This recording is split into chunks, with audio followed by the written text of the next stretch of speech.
അനുദിന വിശുദ്ധർ ജനുവരി 13 പോയിറ്റിയേഴ്സിലെ വിശുദ്ധ ഹിലരി. 315 അക്വീനിലെ പോയിറ്റിയേഴ്സ് എന്ന സ്ഥലത്താണ് തിരുസഭയുടെ മഹാവേദപാരംഗതൻ എന്നറിയപ്പെടുന്ന ഹിലരി ജനിച്ചത്. അക്രൈസ്തവനായിരുന്ന ഹിലരി അവിചാരിതമായി വിശുദ്ധ ബൈബിൾ വായിക്കുവാനിടയായി. വിശുദ്ധ ഗ്രന്ഥത്തിലെ സത്യവചനങ്ങൾ അദ്ദേഹത്തിന് സത്യദൈവത്തെ കാട്ടിക്കൊടുത്തു. ഉടൻ തന്നെ അദ്ദേഹം ക്രൈസ്തവ മതം സ്വീകരിച്ചു. താമസിയാതെ ഭാര്യയെയും മക്കളെയും അദ്ദേഹം ക്രിസ്തുമതത്തിലേക്ക് ചേർത്തു. ക്രിസ്തുമതം സ്വീകരിച്ചപ്പോൾ ഇദ്ദേഹം മധ്യവയസ്കനായിരുന്നു.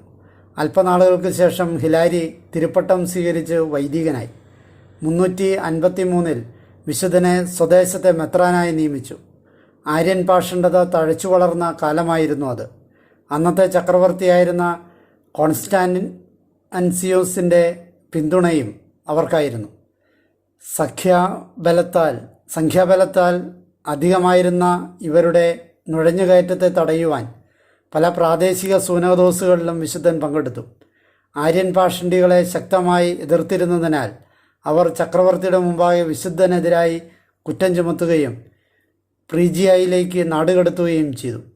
ഈ കാലത്താണ് വിശുദ്ധൻ പരിശുദ്ധ ത്രിത്വത്തെക്കുറിച്ചുള്ള ഒരു മഹാഗ്രന്ഥം രചിച്ചത്.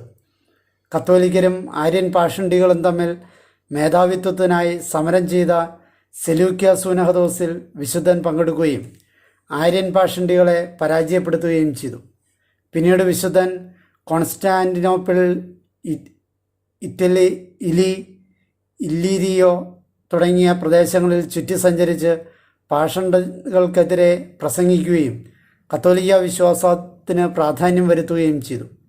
ഏതു പ്രവൃത്തിയും ദൈവസ്തുതി ചൊല്ലി ആരംഭിച്ചിരുന്ന വിശുദ്ധൻ ദൈവിക കാര്യങ്ങളെപ്പറ്റി രാവുകൾ ധ്യാനിച്ചും പ്രാർത്ഥിച്ചും കൊണ്ടാണ് ജീവിച്ചിരുന്നത്.